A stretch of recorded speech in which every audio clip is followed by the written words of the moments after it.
Hi, this is Michael Waits, and welcome back to India Game Changer. Today we are joined by Abhishek Goenka, the Chief Investment Officer of RPSG Capital Ventures. Abhishek, thank you so much for joining the show. How are you doing today? I'm very good, Michael. Thank you so much for having me over. It is my pleasure, and thank you for all of the intense preparation. I really appreciate the setup. It's really great. Anytime.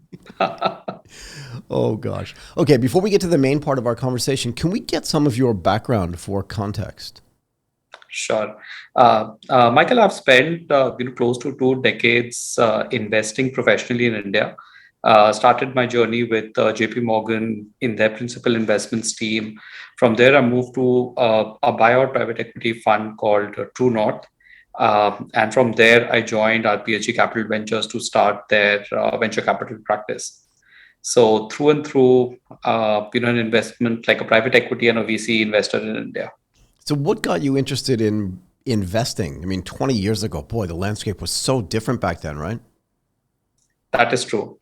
That is true. I think uh, India is a country that actually keeps exciting me. Keeps interesting me. I have seen close to, I would say, 3 business cycles Tell me. in my career. From the time. So let's say, for example, during the 2005 2006, right? That was an infrastructure boom. A lot of capital flowing into the country, a lot of projects getting executed across the infrastructure cycle, right? And that's when 2008 hit us, right? There was a correction in thinking, people, all the stories in terms of, GDP growing by double digits, etc., kind of came down to either a flattish or a no growth, sort of a scenario. And then the confidence started coming back because eventually, I think post 2008, I think India was one of the key beneficiaries. I think the strength of the entire financial system and the backbone, right? I think that was one of the key things that kind of lent the growth to the Indian economy. Um, I think the next decade or so was pretty much kind of driven by that theme. And now what we are seeing over the last 5 odd years is the entire boom, I would say, or that upthrift on account of new age businesses, startups, the entire consumption story being played out, really really well. Do you think do you think you have an edge because you've seen all these different business cycles? Do you know what I mean? Like if you were just starting investing today, even if you've been running your own business for the last 15 years, right? But because Mhm. you've invested through different cycles, I love the way you said, I want to use your words, a correction in thinking in 2008. That is beautiful, by the way. I may use that from now on instead of saying a global financial crisis. But because you've seen all these different cycles, do you think it gives you an edge in investing, right? Because all of this is sort of cyclical. Yeah. Sorry. Go ahead. So, Michael, absolutely. I think the way I kind of put that edge is, just, a little bit of discipline and a little bit of patience, right? I think these are the two things that, the last 20 years have, taught me, right? It's typically, I'm not sure if, you would have heard the word FOMO, right? The Yeah. fear of missing out. That has been actually quite prevalent, the space for multiple years. I think what this teaches you is just to kind of stay away from FOMO, Yeah. right? Yeah. Once the things are on an upturn, that's the time to actually relax. It's a time to take it easy. Be continue to be patient, continue to be disciplined, and that's the same thing when things go down as well. Yeah. So I've come up with this new term that I want to use, and it's called a chaser. And what it Mhm. means to me is somebody who, started in space number one, then they moved into blockchain. They moved out of blockchain when it went out of favor in 2017. In 2020, they came in, and or 21, they came in, and now all they want to do is NFTs, and they'll just chase the next thing. Do you know what I mean? But this gets back to this idea you're Yes. talking about with FOMO, right? If you learn, and I think I want to make this the title of this episode already, right? A little bit of discipline and a little bit of patience is maybe the best thing to have when you're investing because you realize I don't have to get into this exact thing right now because if I'm disciplined about it, I'll get into the right thing. Does that make sense? Uh, Absolutely, Michael. I couldn't agree more. Yeah, but you know what I mean, right? Like if you're only investing in the current trend, you're already too late, I think. Yeah? Absolutely. Absolutely. I think, look, one thing that I've kind of learned about investing is you always invest behind fundamentals, Yeah. right? Yeah. Uh, and as you pointed out, if you're investing behind a trend, you're already late, right? Uh, like a typical VC investor, you kind of invest ahead of trends, and you assume that you hope for the best, right? If you're That good, once you've yeah. been, If you're good, you're yeah, investing in front of if those you're good, trends. If you're bad, you're investing exactly. into a trend that's already existed. Sorry, I interrupted you, but I completely agree with you. Go ahead. True, true. So, Michael, I think that brings us to the point. I think if you invest behind fundamentals, Yeah. right, that is one thing which I have seen is a much longer lived or a more eternal sort of a concept, Yeah. as opposed to kind of investing behind a current trend. I agree. Look, I like to think about secular changes and what those secular changes mean for the long-term changes in an economy, right, or an economic system. And I'm curious what the thesis is. And I love this too, RPSG Capital Ventures. To me, the capital makes it feel like a private equity fund, right? But the ventures part of it makes it feel like a VC fund. And I'm Mhm. curious what people can learn from private equity, because I think this is super important actually for my thesis in investing into investing in venture companies, if that makes sense. Absolutely. So, Michael, I'll let me give you a small instance, right, or let's say a small example around Go this. ahead. What happens sometimes, on a let's say in a typical VC deal, right? Yep. You have the stage at which the company gets funded, right? There is very little data to kind of back your analysis, Yep. right? You're kind of following your gut, you're following, let's say, the founder's background, and you're following your understanding, at a macro level, saying, there's a certain trend that's going to play out, right? If the founder's really capable, or has a really solid background, that person's going to deliver, right? And then what you'll end up doing is you'll end up taking multiple bets in a particular fund, Yeah. right? Let's say Yeah. that number of bets is 25, 30, 35, right? Assuming that at least few of your trends actually play out, and that's how you make money.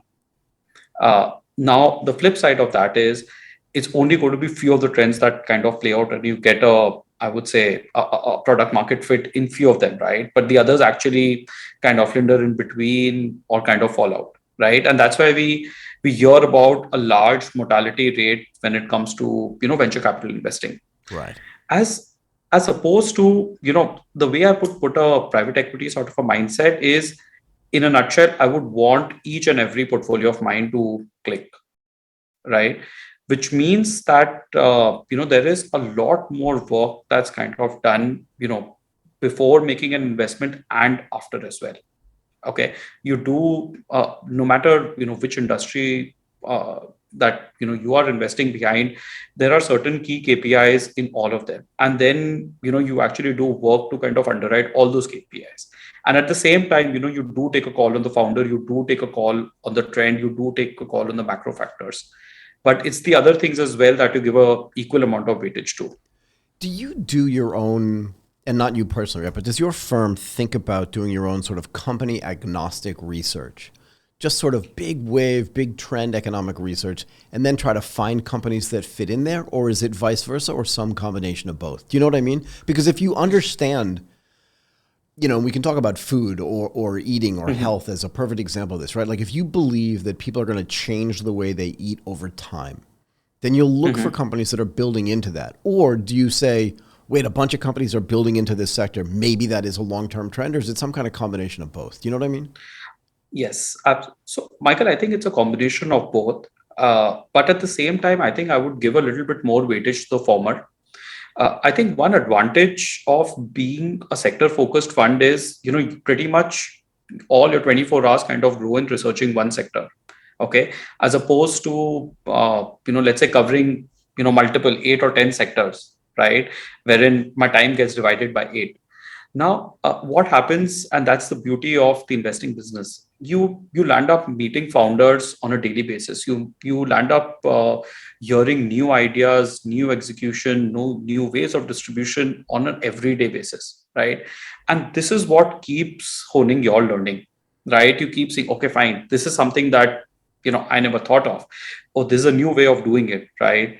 Oh, this is something that's being done in this market. Can it be replicated over here? Okay, I know that this is a problem that the customers are facing. Now there's a startup. Okay, they're trying to solve this particular problem, and I think that is the fun part of it. It is in a way. So do you have your own research team that goes out and does this? Right? Obviously, Yes, absolutely. so you've decided. And does RPSG stand for something? Like, is it just everybody's last name? Okay, no. So RPSG is actually one of the top 10 business conglomerates in India. Got it. It stands for RP Sanjeev Goenka Group. Go ahead. They've got multiple business interests in India, including power, specialty black, retail, media. In fact, the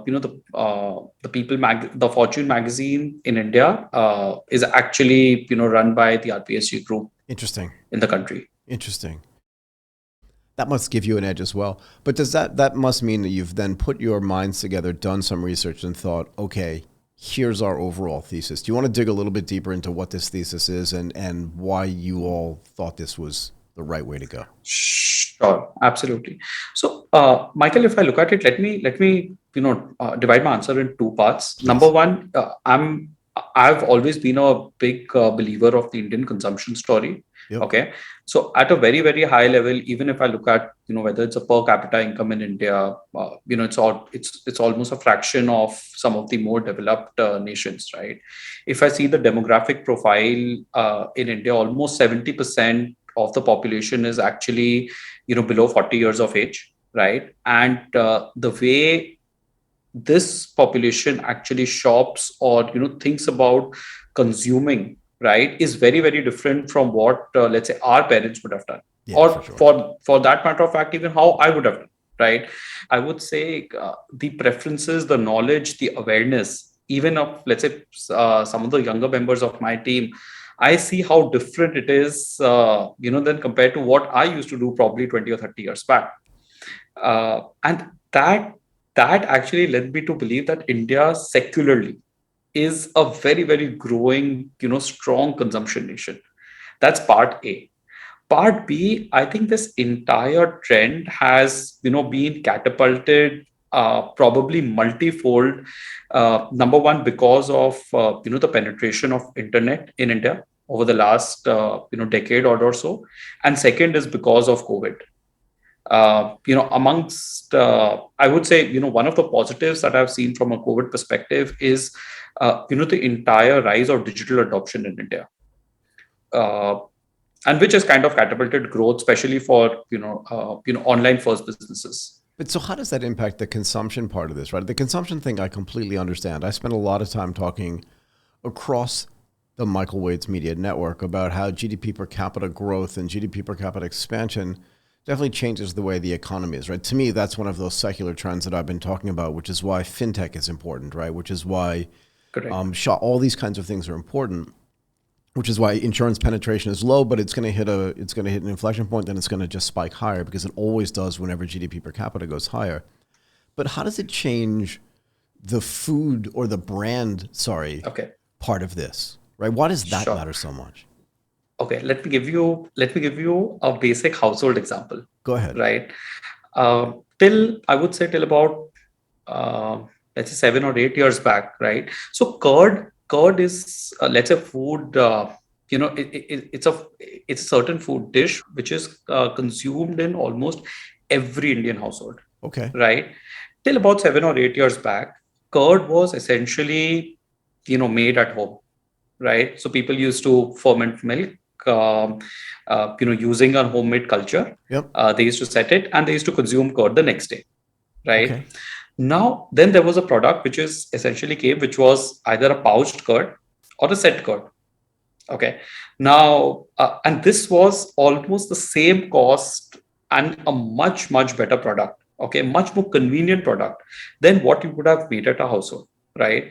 Now, the moment a customer gets aware, right? And even right now, I would say, I mean, if I were to put a number to it, I'm guessing more than 60 or 70% of India still makes curd at home, right? Because either, they have never been exposed to a product like this, or they're not even aware that a product like this exists. Right. But the moment, both these two barriers, get kind of overcome, and there is an availability of your product, to consume on a daily basis, right? Customers actually switch. Is And there? this is one Go of the ahead. example. Yeah, this one is. I'm just No, I want to ask you another question too, because this is super interesting to me. In a country like India, right? What's the population? 1.3, 1.4 billion people. That's right. But India is also a very diverse country, right? So multiple states, a lot That's of right. people that I talk to in India, not my opinion, but what I'm told is you go 100, 200 kilometers away and it's like being in a completely different place with a slightly different culture, different language, different That's food. true. It's great though, right? Which is different, That's true. but it's kind of different. In other words, if I go from Massachusetts to Maine or from Massachusetts to Mhm. Vermont, it's kind of the same kind of people. But to be fair, if I go from Massachusetts to Tennessee, I may as well be like on another planet, right? So I get that. But is there a bias internally, and do you think it changes over times to kind of homegrown brands? Do you know what I mean? Like Yes, in 5 to 10 years, absolutely. will there be a development of a brand in India that's so amazing, like Nike or something, that not only is it locally loved, but globally loved too? Can that happen? Absolutely, Michael. And let me put that absolutely in capital letters. Go ahead. Uh, But you want that in a this way, don't you? Because it'll make, first of all, it'll make the absolutely. world a better place, but also, like, it almost Yes. has to happen, doesn't it? It does, it has to happen. And Michael, it has started happening, Tell me. right? From our fund's perspective, I can say, this is one of our KPIs, right? We want to actually take Indian brands globally, right? I have already seen a lot of brands kind of doing that. So if I look at Forest Essentials, if I look at Kama Ayurveda, right? Ayurveda is a concept which is a very, very Indianized concept, right? Ayurveda was born in India, right? Yep. And it's got a lot of goodness around it. And this is what let's say Indian brands are actually taking it, global.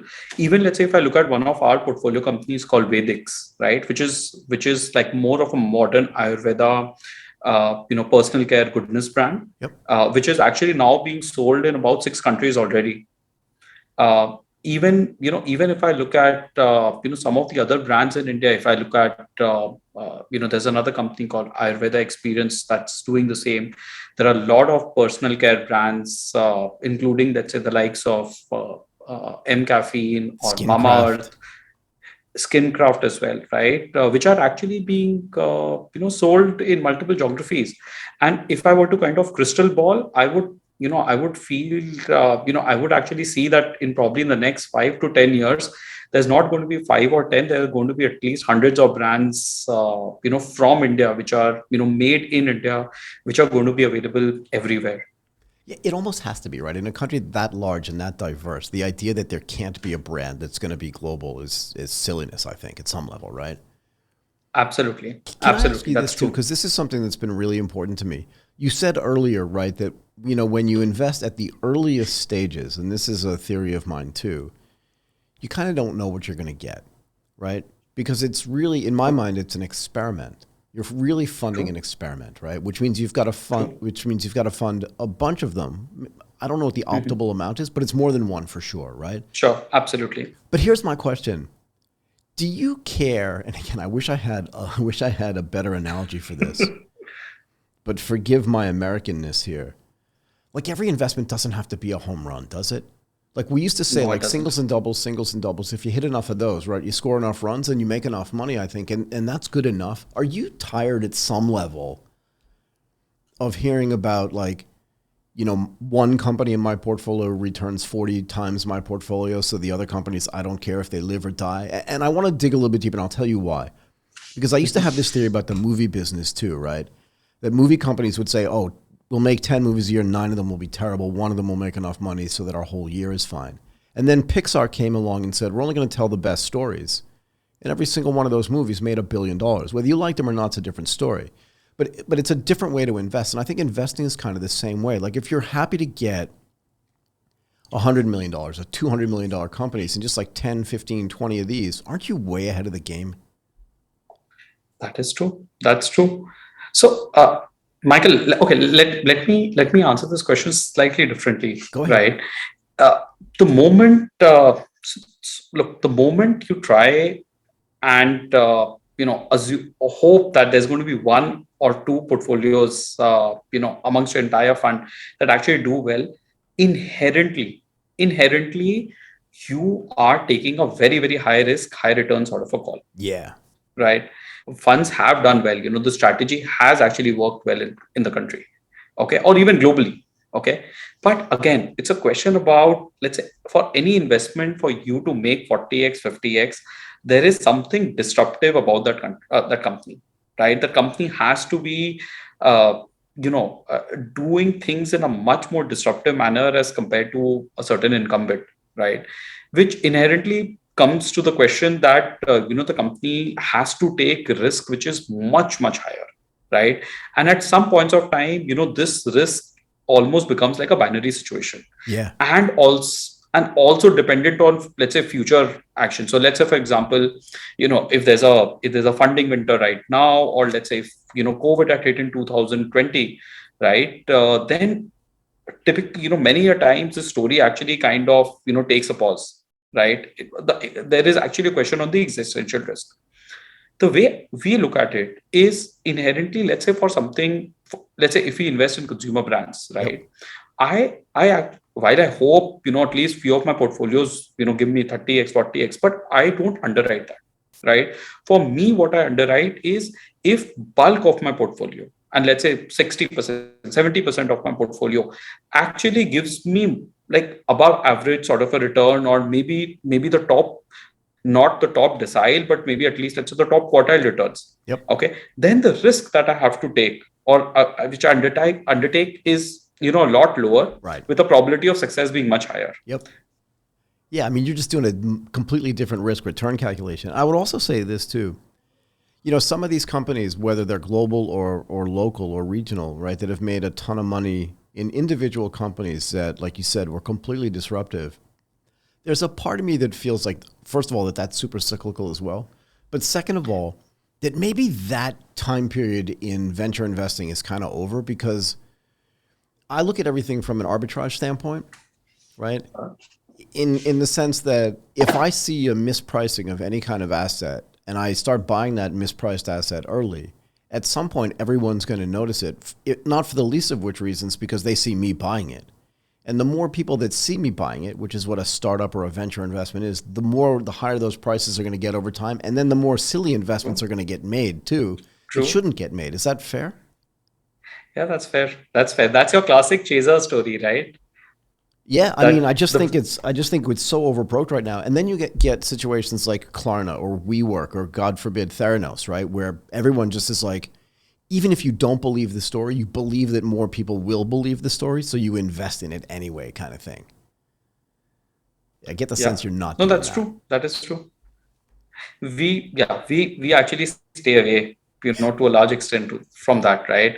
So, Yeah, if again, going back to the same thing, since we pay a lot of weightage to fundamentals with a right. particular company, Yep. right? Since we are brand investors, we pay a lot of weightage to, what the strength of the brand is, right? Because it's an eternal moat, right? With Yeah. assuming that the company actually spends on brand building, is actually building a brand is an eternal moat, right? If I look at it, there are brands which I have kind of used in my childhood, right? And I still look up to them. Yep. Maybe I do not consume them today, but I do always have a recollection that, okay, this is a brand that kind of stood for, XYZ. Right. Yeah. Like, I don't know. For me, like Coca-Cola, it's just never going to go away. I don't drink a lot of Coke, but I know it's there, right? Absolutely.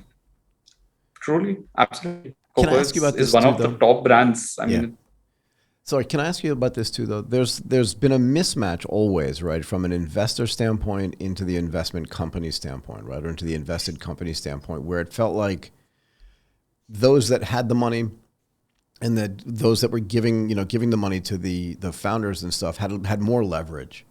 And again, to me, it's like the same arbitrage. At some point, it evens out, right? As it becomes harder to invest, the founders kind of get more leverage or just have higher status. What's the view from your perspective and from the company's perspective about just like how important it is to find the great founders, but also to treat them super well? Do you know what I mean? Yeah, absolutely.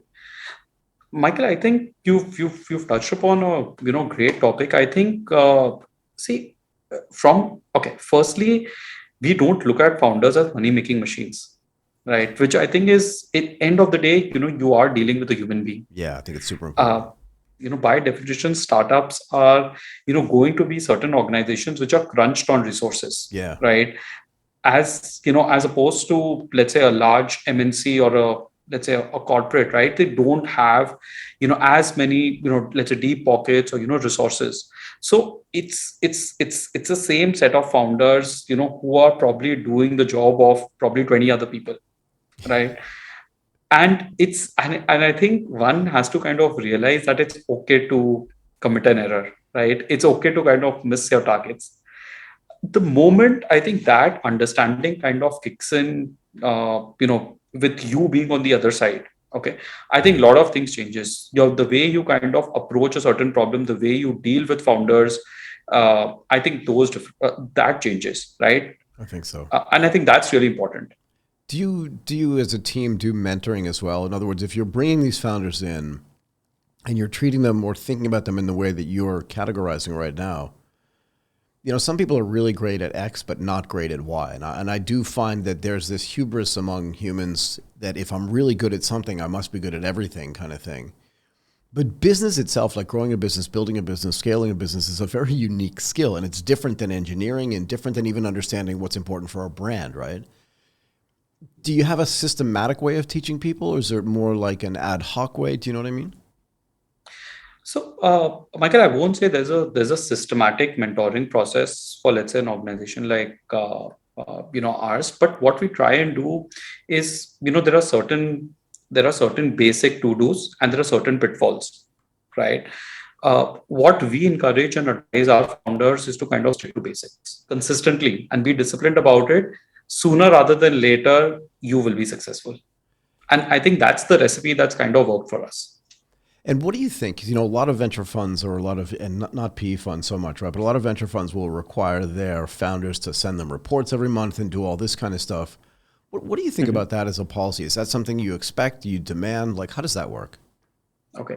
So again, Michael, I think there are various degrees of information or approvals that you as an investor can ask for, from a company's perspective. Yep. But look, end of the day, I think even you as an investor, since you're managing multiple portfolio, there can only be like certain lead indicators that are that you are kind of at least supposed to, or responsible to kind of track on a periodic basis. Now Right. whether it could be monthly, it could be weekly as well, right? Now that kind of varies, but I think for, let's say, some of the younger companies, it's important to at least ensure that they stay disciplined, or they kind of they don't lose the larger picture, the sight of the larger picture, right?